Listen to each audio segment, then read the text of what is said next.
Hello friends, आज के इस वीडियो में हम देखने वाले हैं ऑल अबाउट ह्यूमन ब्लड। इसमें हम देखेंगे डेफिनेशन, उसके रिलेटेड टर्म्स, देन ब्लड के components and other terminologies related to blood. So let's start with introduction of human blood. Blood is a vital fluid in the body, essential for transporting nutrients, gases and waste product and playing a key role in maintaining homeostasis. So human blood is a vital fluid है body का जो transport करता है nutrients, gases and waste product को and homeostasis में important role play करता है. अभी हम ओवरव्यू में देखेंगे blood components, then functions, blood circulation, blood pressure, then blood groups, blood clotting, blood disorder, then hematopoiesis, then hemoglobin, hematocrit, blood viscosity and blood volume. Let's start one by one with first blood component. So a connective tissue consisting of plasma, मतलब blood एक connective tissue है वो क्या consist करता है? Plasma, red blood cell रहते हैं उसमें, वाइट ब्लड सेल रहते हैं, डब्ल्यूबीसीज रहते हैं एंड प्लेटलेट्स रहते हैं. Blood circulate through the cardiovascular system, delivering oxygen and nutrients to the tissue and removing carbon dioxide and metabolic waste.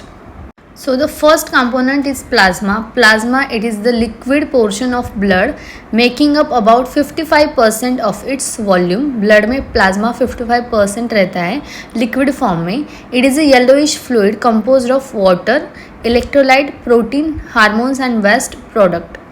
इसका कलर जो है येलोइश रहता है. और ये प्लाज्मा में क्या क्या कंपोजिशन रहता है? Plasma it is mixture of water, electrolyte, protein and hormones and waste product. So this is the first component plasma. Second is RBCs, इसको हम बोलते हैं erythrocytes. The cell responsible for transporting oxygen from the lungs to the body tissues. RBCs oxygen का transport करते हैं lungs से body tissues को and returning carbon dioxide for exhalation and carbon dioxide को अगेन लंग्स में ये पहुंचाते हैं. दे कंटेन हीमोग्लोबिन और protein that binds oxygen. RBCs में हीमोग्लोबिन प्रोटीन रहता है जो ऑक्सीजन को बाइंड करता है so that RBC oxygen carry करते हैं ना from lungs to body tissues. So this is about RBC erythrocyte. Third component of blood is WBC, white blood cells, उसको हम बोलते हैं leucocyte. Cell involved in protecting the body against infection, मतलब ये immunity में काम करते हैं डब्ल्यूबीसीज and foreign invaders. They are several types including neutrophils, lymphocyte, monocyte, eosinophil and basophil. मतलब डब्ल्यूबीसीज के भी टाइप है that includes neutrophil, lymphocyte, monocyte, eosinophil and basophil. Mainly डब्ल्यूबीसीज क्या करते हैं? बॉडी को इन्फेक्शन के अगेंस्ट प्रोटेक्ट करते हैं. The fourth component is platelets, उसको हम बोलते हैं thrombocytes. Small cell fragments that plays a key role in blood clotting and wound healing. Platelets major role play करते हैं हमारे बॉडी में ब्लड की क्लॉटिंग में एंड वुंड हीलिंग में. सो इसको हम बोलते हैं thrombocytes. So these are the four main components of blood. अब हम देखेंगे ब्लड का फंक्शन. ब्लड करता क्या है बॉडी में? द फर्स्ट फंक्शन है ब्लड का ट्रांसपोर्टेशन. अभी हमने देखा आरबीसीज क्या ट्रांसपोर्ट करते हैं? Oxygen, nutrients, hormone and waste product throughout the body. Second function है रेगुलेशन. क्या रेगुलेट करता है? बॉडी टेम्परेचर रेगुलेट करता है, pH and fluid volume blood regulate करता है. Then third is protection. Protect कौन से सेल्स करते हैं? डब्ल्यूबीसीज करते हैं. So defend the body against infection and prevent the blood loss during clotting mechanism. So protection में प्लेटलेट्स एंड डब्ल्यूबीसीज हेल्प करते हैं. सो ये वास्ट फंक्शन से ब्लड के. अब नेक्स्ट टर्मिनोलॉजी देखेंगे ब्लड सर्कुलेशन. ब्लड सर्कुलेशन मतलब क्या है? This is movement of blood throughout the body. Blood की मूवमेंट होती है बॉडी में, powered by heart. Blood travel through the arteries, veins and capillaries, ensuring proper delivery and exchange of substances. मतलब heart regulate करता है blood circulation को. और ये ब्लड कहाँ से ट्रैवल करता है? ब्लड ट्रैवल करता है आर्टरीज, वेन्स एंड कैपिलरीज से, okay, for delivery and exchange of substances. तो blood circulation is a movement of blood throughout the body. Next terminology हम देखेंगे ब्लड प्रेशर। प्रेशर, ब्लड के अंदर जो प्रेशर क्रिएट होता है उसको हम बोलते हैं blood pressure. The force exerted by circulating blood on a wall of blood vessels, मतलब जो ब्लड अंदर सर्कुलेट होता है उसका प्रेशर ब्लड वॉल, जो ब्लड वेसल की वॉल है उस पर एग्जर्ट होता है। Regulated by cardiac output, blood volume and resistance in the arteries, मतलब ये जो ब्लड प्रेशर है वो कौन रेगुलेट करता है? कार्डियक आउटपुट, देन ब्लड का volume and resistance in the arteries, जो आर्टरीज और वेसल्स है वो उसका कितना रेजिस्टेंस है ब्लड फ्लो को, तो हम उसको बोलते हैं ब्लड प्रेशर। मतलब फोर्स एक्सर्ट करता है ब्लड जो आर्टरीज के वॉल है, वेंस के वॉल है उसके ऊपर। नेक्स्ट हम देखेंगे ब्लड ग्रुप। हमारे ब्लड ग्रुप्स रहते हैं ना, पर्सन के डिफरेंट डिफरेंट रहते हैं। So classification based on presence और absence of specific antigen on RBCs. RBCs में जो पर्टिकुलर एंटीजन प्रेजेंट रहता है उसके अकॉर्डिंग ब्लड ग्रुप्स होते हैं। तो मेजर ब्लड ग्रुप्स है 2 टाइप्स। पहला एबीओ सिस्टम। एबीओ सिस्टम में टाइप 1 मतलब blood group A, B, A B and O रहता है। And RH factor, RH factor it is classified as RH positive और RH निगेटिव। ये कैसे बेस्ट होता है? It is based on the presence of RH antigen. मतलब ABO system में RH antigen अगर प्रेजेंट है तो वो A positive, B positive, AB positive and O positive. अगर RH फैक्टर एब्सेंट है तो निगेटिव बोलते हैं हम, A निगेटिव, AB निगेटिव। और ये बहुत रेयर रहता है, निगेटिव ब्लड ग्रुप जो है वो बहुत रेयर रहता है। So this is about blood group. Next terminology is blood clotting or coagulation.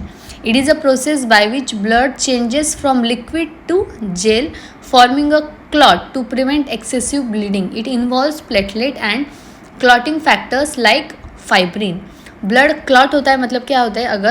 अगर हमारे स्किन को कट आया तो ब्लड लॉस होता है। ब्लड लॉस होने के बाद जब उसका कांटेक्ट एयर से होता है तो वो क्या होता है? क्लॉट होता है। मतलब लिक्विड का जेल लाइक फॉर्म में वो चेंज होता है उसका अपीयरेंस, सो दैट ज़्यादा ब्लीडिंग हमें नहीं होती। So this is called as blood coagulation. Now we see the blood disorders. The first is anaemia. Anaemia मतलब क्या है?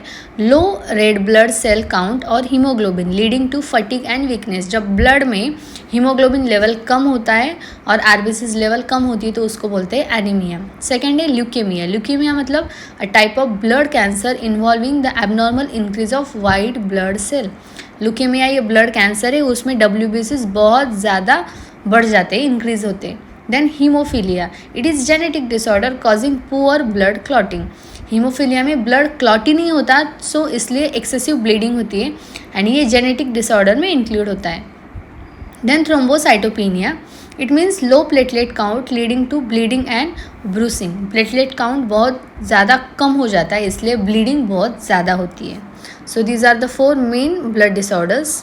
The next terminology is hematopoiesis. It means the process of blood cell formation that occurs primarily in bone marrow. Haematopoiesis मतलब blood cells form होते हैं, उस process को बोलते हैं हेमाटोपोइसिस। और ये कहाँ पे होता है? It is done in bone marrow.